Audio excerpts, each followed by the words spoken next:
Assalomu alaykum hurmatli kuzatuvchilarimiz. Xudo xolisa mana keyingi ishlarimizni ham tayyorlab, o'rnatish arafasidamiz. O'rnatish oldin bir qator video qilib sizlarga eshiromimiz haqida ma'lumotlarni berib o'taman. Bu fasonimiz bizda qalampir fason deyiladi. Qalampir fasonni ikkita eshik berganmiz. Korishniy svetda 08 qalan MDF'imizda. Xudo xolisa yo'llarini ham korishniga bo'yab, glansli, yaxtli veverlaklardan nasib berganmiz. Eshiklarimiz razmeri 1.20, eni bo'ylari 2.15, bittasiniki 2.12. Eshiklarimiz karnizlari, nanishliklari hamma yo'g'i o'ziga yarashimli bo'lib turibdi, xudo xolisa. Kesaklari ham 12 ga 4 sm bo'lgan.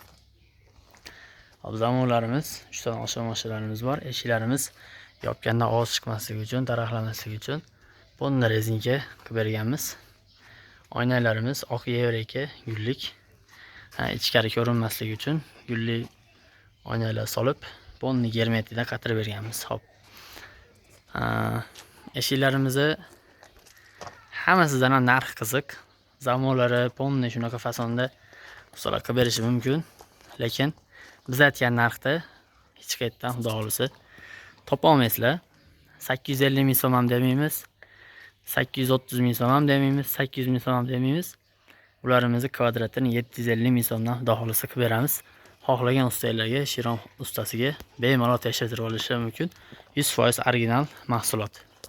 08 qalan MDF, zamonlari ham hamma narsalari original. 3 tadan oshma mashinalar bor, ponni rezinkalari bor. Hamma narsalarga 5 yildan 10 yilgacha kafolat beramiz. Hammaga shunaqa eshiromlar nasib qilsin. Kimga shunaqa xizmatlarimiz kerak bo'ladigan bo'lsa, pastda nomerlar qo'yib qo'yamiz. Manzilimiz Andijonda, vodiy bo'ylab o'rnatib berishimiz bepul. Toshkentga voqea kelishilgan holda bo'ladi. Xolislar dastlabki qo'ramiz, xolislar olib borib o'rnatib beramiz. Xo'p, hammaga shunaqa eshiromlar nasib qilsin. Xudo xolisa, sizlarga ham uylarga shunaqa eshiromlar qo'yib beraylik. 77 kodi bilan 224 5024 bemalol aloqaga chiqa olasizlar. Hammaga rahmat, sog' bo'linglar, salomat bo'linglar. Eshirom kerak degan tanishlarga jo'natib qo'yasizlar.